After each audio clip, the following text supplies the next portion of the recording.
Hello, welcome to the Shyamcast. My name is Brett. And my name is Shyam. We're glad you're here with us today. Thank you. Prabhuji, can we talk about effort today in the spiritual life? Effort in the spiritual world, in spiritual life. Mm-hmm. Okay. Effort towards a spiritual practice or spiritual goal, I suppose. Okay. So what I'm thinking is that having attempted to practice spirituality, sometimes I find it very difficult. It takes a lot of effort. Maybe sometimes it feels a little easier. There's just sort of more of a lightness to it. But also I think especially for anybody who's watching and someone who's either has a spiritual practice or is interested in having a spiritual practice, sometimes you hear people talk about how it's so effortless, or how maybe you should experience effortlessness when you're in a deeper state of, from my own experience, sometimes trying to practice has a lot of difficulty. Maybe other times it feels a little easier, but those two things seem to go back and forth. And sometimes I get a little bit confused on how much should I be trying? What should I really be trying to do? What in this practice? And maybe especially for people who are listening as well, a lot of spiritual teachers or people who talk on this subject will talk about how it's effortless, or you can get into a state of mind or of being where it feels very effortless. I think a lot of times we do here to sort of stop trying so hard. So what are some of your thoughts on effort? So from the question, that the way you are composing, I am thinking of a movie. What's the movie? I mean, any movie. So if you see a movie, is it effortless generally? Or a serial that you like to watch? It's pretty effortless to watch it. You can sit for 3 hours and no problem. You know? And if you do something that is not to our liking, even 15 minutes, I feel like, oh, that was a task. And the reason these senior spiritualists, they say it's effortless, because they have a lot of absorption. And they love doing it. And they look for it. So for them that is like strength giving. But for some of us, we are not, it takes time to get to that stage. It takes effort to get to effortlessness. I think I have heard that from somebody before. There was, Just made it up. You have to, really, I have, it's like you really need to try so that you aren't trying, or you really need to put a lot of effort into being effortless. Very interesting. It's like, so for someone who's more experienced, it's as easy as it is for me to be on my phone for a half hour. It's just like the thing that I maybe naturally go to, or like the thing that I just want to be doing. And even the same concept applies in this material world also.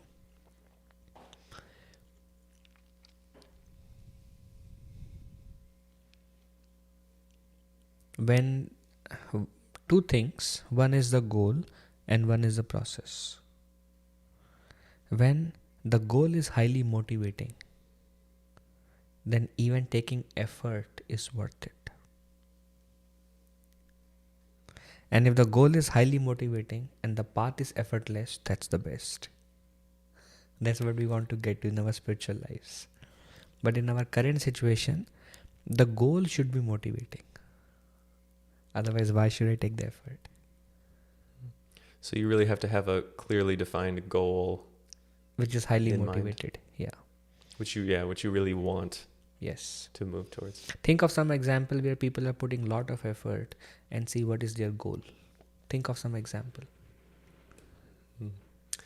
Athletes training. Athletes. They want to be the very best. They want to get to the pros. And what They is their goal? To be the best, I suppose. Like win some award, get some popularity. To be remembered as as a really good player. Record breaker. Yeah. Okay. Any other example? I suppose it's all over, I guess in our lives it's whether, we're all sort of trying to be the best at something. Whether it's sports or it's business or it's an art form. Most of us, I think, we have some sort of a goal. Studies, academic. You want to be at the top of your field, and whatever it is. At jobs. Yeah, it's kind of the expectation. And then maybe I want my name in Guinness World Record or some popularity. So then people becomes very motivated. So is spirituality like that, where we should want to be the best? I want to be the most spiritual person. Yeah. So I want to be in the record books of spirituality. We are getting to it. Getting to it. So now goal is also in 3 modes. And or beyond the modes. So goal in mode of ignorance is no goal. Goal in mode of passion is centered around me. My popularity, my fame, my record, my wealth, my family, me and my. That is goal in mode of passion. Then goal in mode of goodness is centered around others. I am motivated to help this person come out of depression. And goal in transcendence is the Lord. So we are going from me to others to the divine. From nothing to me-centered to other-centered to Lord-centered.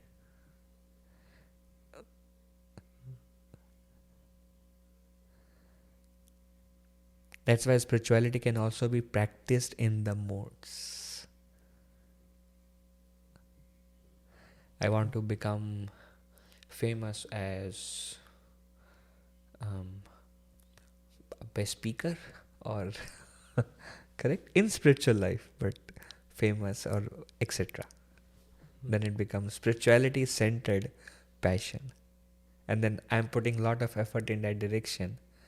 But really, the goal is not very divine. So what does it mean then to do something for the divine as opposed to for other people? Well, then why is that higher? How is that higher? Okay, thank you. So when we are serving others, independent of seeing the Lord, it is passion. But when we are serving others, keeping the Lord in the center, that is also beyond. Serving the Lord or serving others, keeping the Lord in the center, one and the same. Like serving devotees or assisting somebody in growing their consciousness and service to the Lord, same. Those are the same thing. Those are both spiritual by nature. What makes them spiritual? I guess I'm trying to get it, like the essence of... When the Lord is in the center, it is spiritual by nature.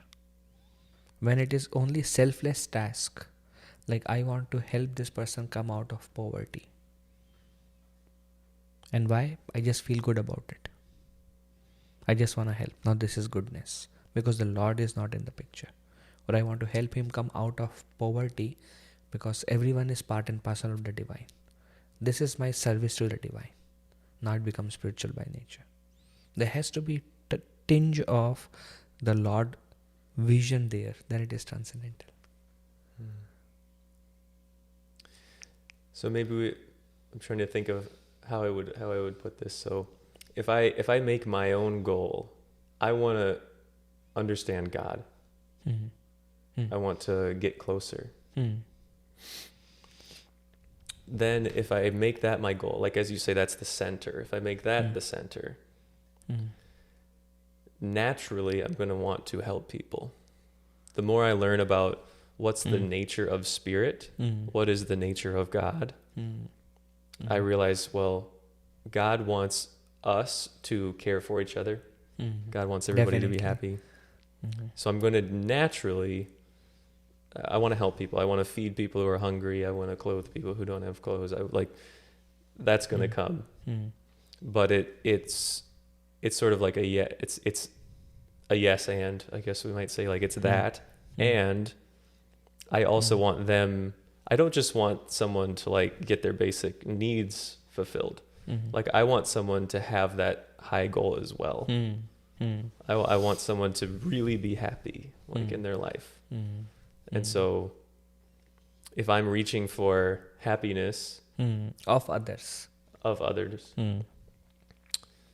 or well, I guess what I'm saying is if I have this high goal, I want to realize what the divine is, I want to get closer to that. Then that's what I also want for other people. That's like Definitely. the goal. And it includes all the other things. Yes, yes. It is said that love for the divine translates into compassion. So they are inseparable. There can be no true God-loving person who doesn't care for others. So what if it's very difficult? What if I find it very difficult to do that? What if I, my instinct is maybe sort of I want to progress spiritually or to help people, but it's not really what I want, if that makes sense. In my everyday, like from moment to moment, I don't really want that. Then it takes a lot of effort. That is correct, Prabhu. And it's the path to the goal.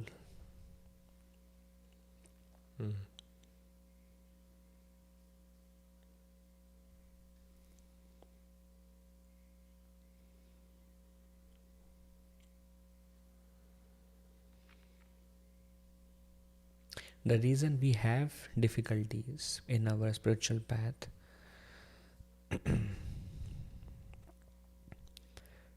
one is our own lack of purity,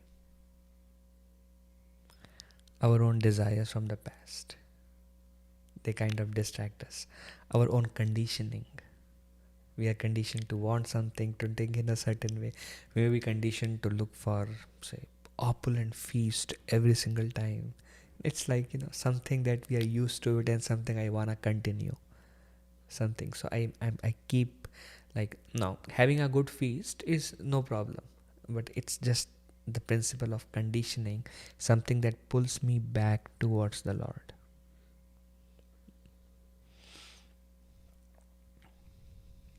The spiritual path that we take, for example, in our tradition, we chant, we do some service, we go out and try to share the message to others. There are various things we do. Especially if we think about the meditation or the chanting. How much absorbed we are is based on how pure we become. It's purity of the heart. And it's how pure are our desires. Are our desires materially motivated or not? And it's not something we can achieve tomorrow.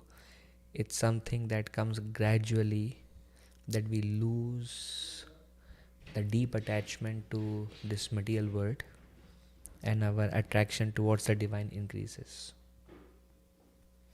It reminds me of one verse that Krishna says. He says, although the desires remain, but when one give up those desires which are unconducive for a higher taste, that person is situated in transcendence.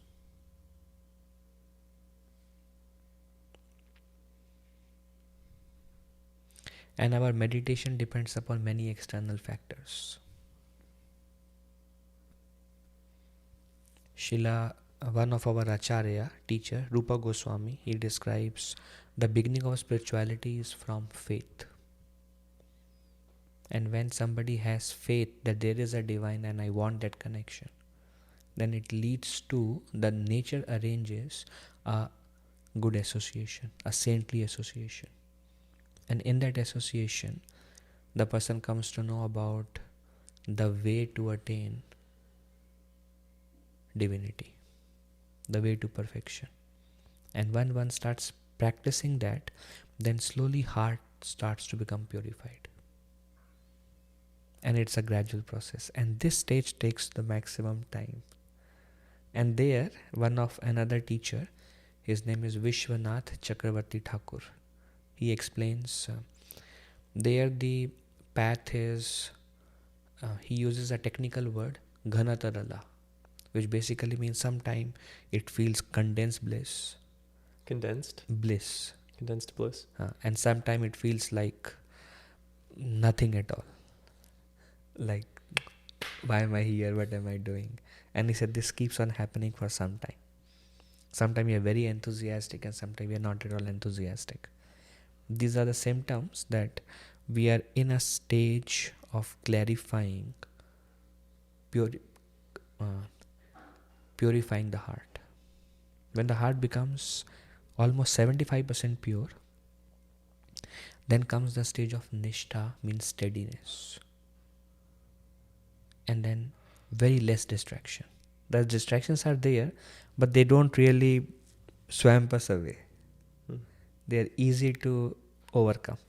So it is said that in the stage of purification of the heart, most of effort goes in saying no to our past conditioning or past desires, which are not conducive. Lot of effort goes in overcoming those, and less effort goes in spirituality itself. The spirituality is more like Srila Prabhupada says, tug of war. Like, but at the stage of steadiness, most of the time goes in cultivating our spiritual life itself. The impure desires are there, but they're not strong enough, and our spiritual consciousness can easily say no to it. So not much effort goes there. And when one comes to the practice of steadiness in one's spiritual practice, then comes the stage of ruchi. Ruchi means deep taste. That we're talking about effortlessness. And then it's like you just want to sit and absorb. The consciousness is very advanced there.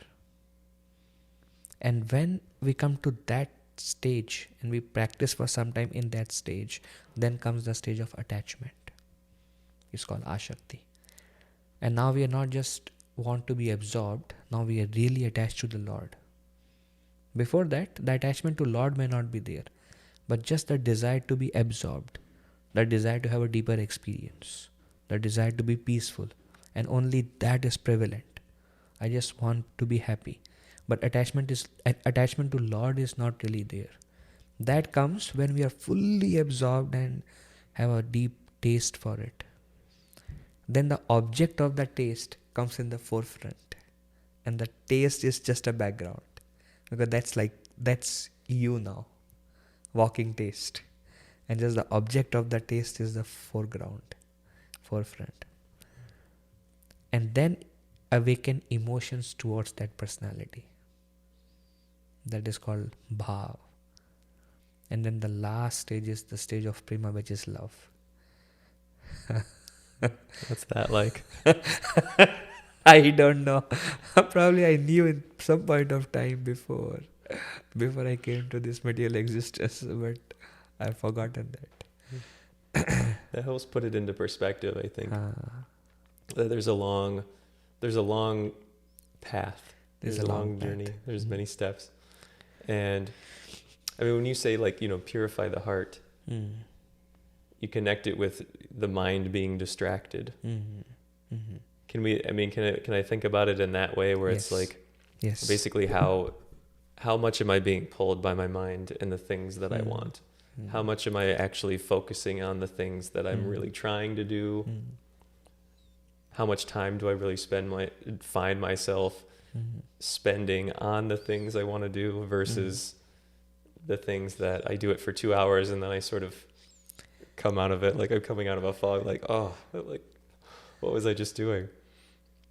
So that's that sort of is the correct. idea. And that's why there is a lot of effort required in that stage. One example that is given is, if you see a normal bird, to stay floating, she has to really flap her wings like and the moment she starts flapping, she like starts going down and then she comes to a height and stay there, and then the moment and then she starts going down. So she has to really put a lot of effort to stay afloat. But you see a eagle like, she has like very large wings, and the eagle One is like, flap. one flap, and she can continue for a long amount of time, and then once she starts going down, and then again she takes a jump because of the large wings. So it is said that the initial stage is a stage of push, and the advanced stage is stage of pull. Initially we have to push, and what motivates us in that stage is hearing. Hearing clarifies the goal. Hearing has two effects: the sweetness of divinity, sweetness of goal, and the temporary nature of this world, and the contrast between them. So keeps us motivated. When we are motivated towards the goal, even effort becomes sweet. It does not seem like effort, although effort is there. Like somebody who is a businessman, to start a business is a very gruesome task actually for 2 years, but he is clear with what the goal is and what the goal would bring. So he keeps on pushing, less hours sleeping, no interest in eating, continuously absorbed in how to grow, but it doesn't seem to him like an effort because he's really motivated by the goal. So just to clarify for myself, then there's two objects of hearing that you're talking about, and one of them would be hearing about call it the material world, like talking about our situation in life, how we are very distracted a lot of the time, how a lot of the time we may be engaged in things that are temporarily pleasures that later on bring us pain. And then we sort of get trapped into cycles of these things. So maybe that's as an example. That's one aspect, like you're hearing about the nature of this life, this world. And then the other side is you hear, there's all of these texts, there's all of these books that describe this is what divine is. This is what spiritual experience is. And those words are very sweet to hear. It's very nice. It's very nice to read Bhagavad Gita as an example. Also, I was thinking, we do get some experiences on the path. What we hear and what we experience sometimes match. And those are very encouraging moments. They are faith boosters. But then when we are not there, we know that state exists. I have experienced it. I may not experience that all the time. To experience that all the time, I need to keep doing this. And if we see ourselves, how unstable the mind was a year back and how it is now, we see there is already a huge improvement. So it means the goal is near. But like you talked about, if you have to start with faith, like the only reason why one would begin a spiritual path is that you believe there's something to this. Yes. People who are doing this, people who are the teachers on this path, know what they're talking about, have experienced things I want to experience. And it's a real thing, And I was just thinking, everything in life really is like this.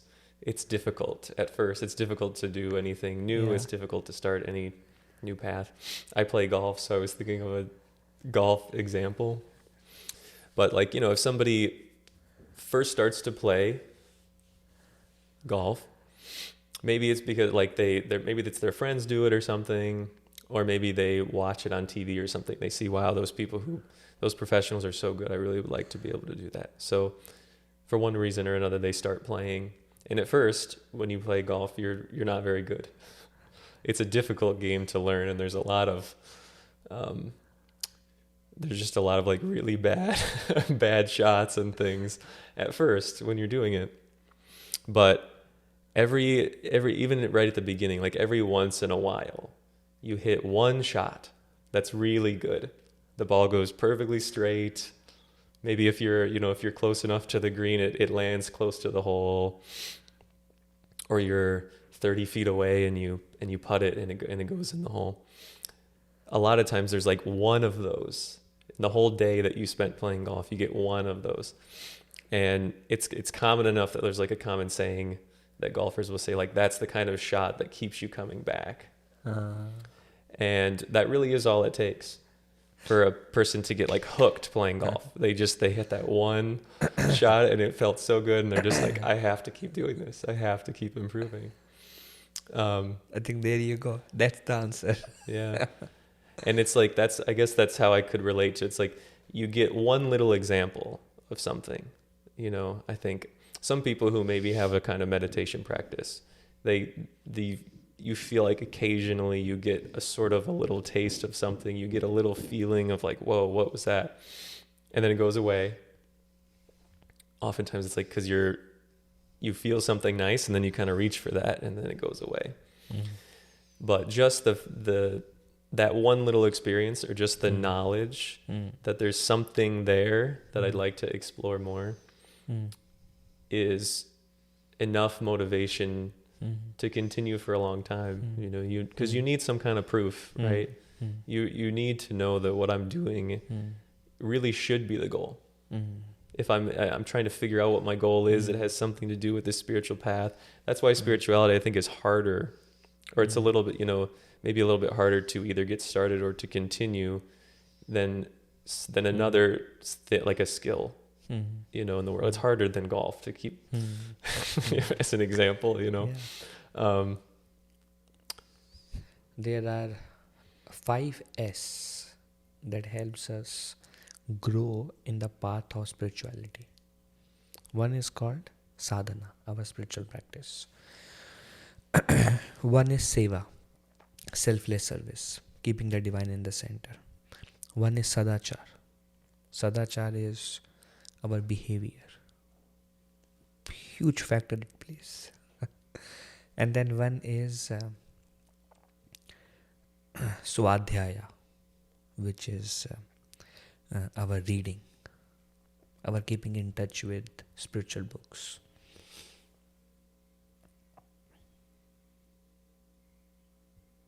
And the 5th is satsang, our association. And these things will pull us across. But sometimes we fail in some of the things. Our reading and our hearing is not happening. Our behavior may not be perfect the way it should be. We may speak something to somebody, they are hurt. Or maybe we don't speak and for any reason they are hurt. And all these factors, they impact us.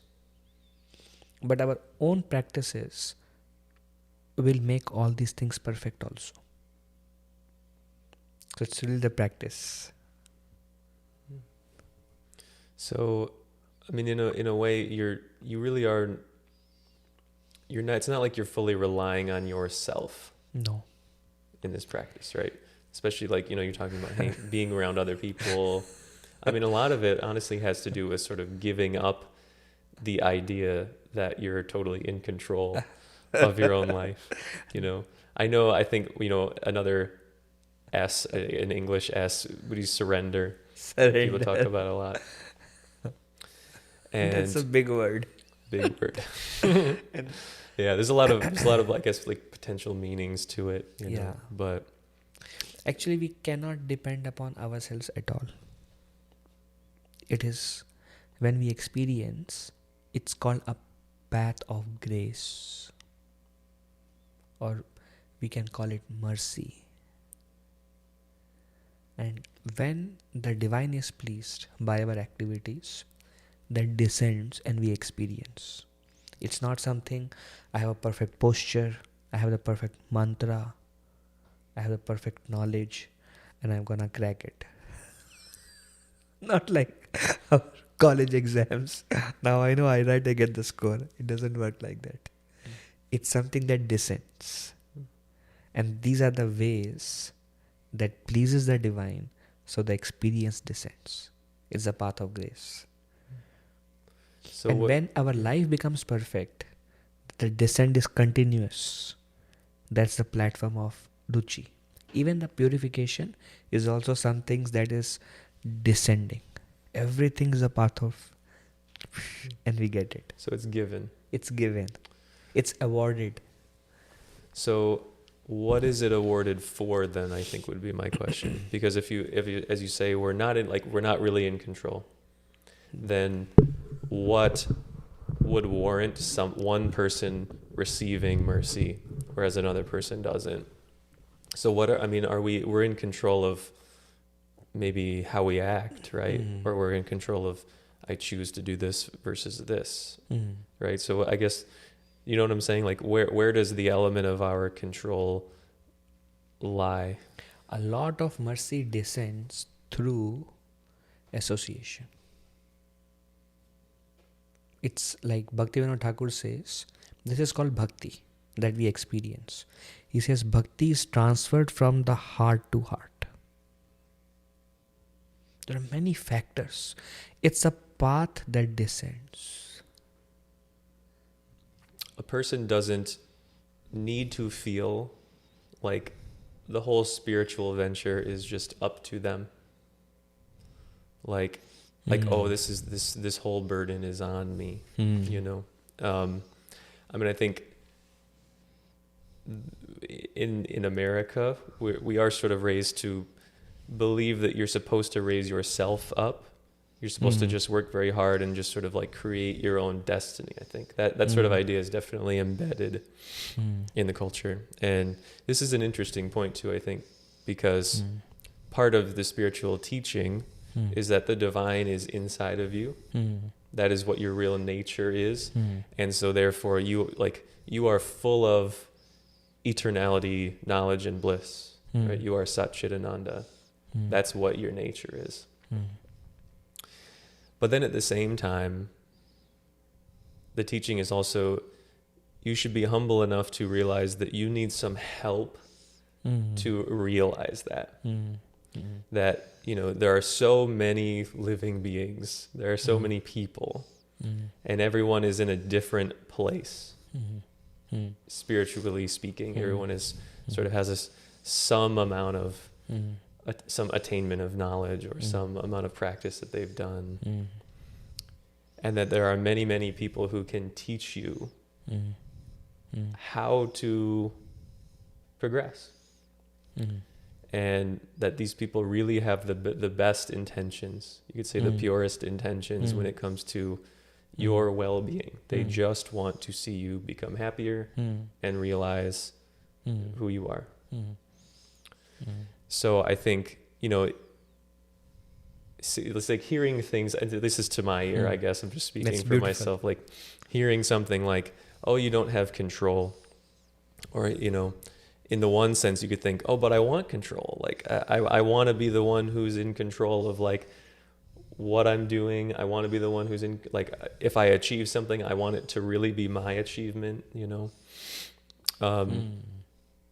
And there's kind of a loneliness, I think, that comes along with that. To me, it feels a little lonely. And it brings a lot of anxiety. And because when somebody wants to be in control, they really wants to be in control, and they cannot be in control all the time. There will be always angles where their control is questioned, and then they become angry. Like I was thinking of this evil person, Hiranyakashipu, wants to control. Everybody should do what I say. Everything should happen. Everybody should respect me, worship me. And then his own son brought so much anger and frustration in him because one person he could not control. When you really want everything to go your way, some things will not go your way because this is the way this nature is designed. It will become frustration. And so in that sense, if you ease up on that need to control, surrender to the things that you can't control, and just listen to people who you feel like, right, if you get a sense this person knows something I'd like to know, just to listen to them. It actually makes it easier. Like it sort of creates this situation where you feel a sense of relief, like, wow, I don't actually have to put in as much effort as I thought, interestingly.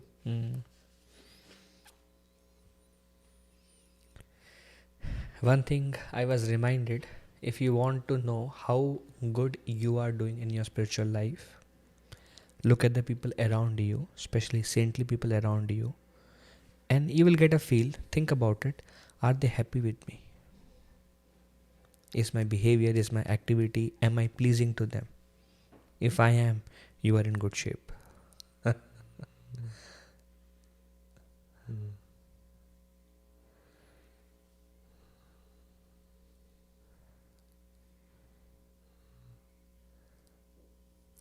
So it's not really like, am I happy? Exactly. It's, are others happy with me? That's a higher thing to look at. Are others happy with me? Because that is what makes us happy. Yeah. Right. Yeah. And our internal happiness, in my experience, it will be like a roller coaster ride for some time. Sometimes I feel like it is said that the biggest suffering for a practicing spiritualist is lack of connection with the Lord within his heart. When he doesn't connect, he feels like there is no point of life. When he connects, he feels fulfilled. But that experience keeps going on and off. And they gradually reduce as we become perfect. It gradually reduces, and because if there are no low experiences, what's the impetus to change? To improve? And it's seen that is also the mercy of the divine. Okay, there is something that I need to work on. And sometimes we get a realization what that thing is. Sometimes we don't get it now, but we may get it after some time. But it's always the Lord is inspiring us to the stage of perfection, and gradually the Lord will reveal what's missing next. It's something we are filling up the holes. But gradually, but not all are revealed at the same time. And that makes perfect sense, because those who have no holes in their hearts, they deserve a better experience than us. Correct, right? Otherwise, how is the Lord fair? But he does give us such experience also. But the more we attain perfection, the more it increases. And that's how it should be. That's what makes logical sense. Yeah, very nice. Just one thought I had, Broji, is this is sort of an example of how we can say the mode of goodness, though it is very good, can still be a sort of a trap in a way. Because you are happy when you're in the mode of goodness. And if you are just sort of generally happy and pleased with things, you don't really want anything to change. And I guess it all kind of comes down to whatever your goal is. Again, it's like, what do you really want? What are you really going for? But if you're just sort of looking to, if you just say, well, I'm pretty happy and I just want it to stay that way so that I'm just pretty happy. It's like, well, you can live that kind of life, I mean, it would be, I couldn't say that there's anything wrong with that even, like you can live this happy life. But if you can see the potential for something much more, what comes along with that path is that there are some dips, like you're talking about. There are some negative sides, or some difficulties, really, you could say, some challenges. And what is a goal that's worth having if it isn't difficult?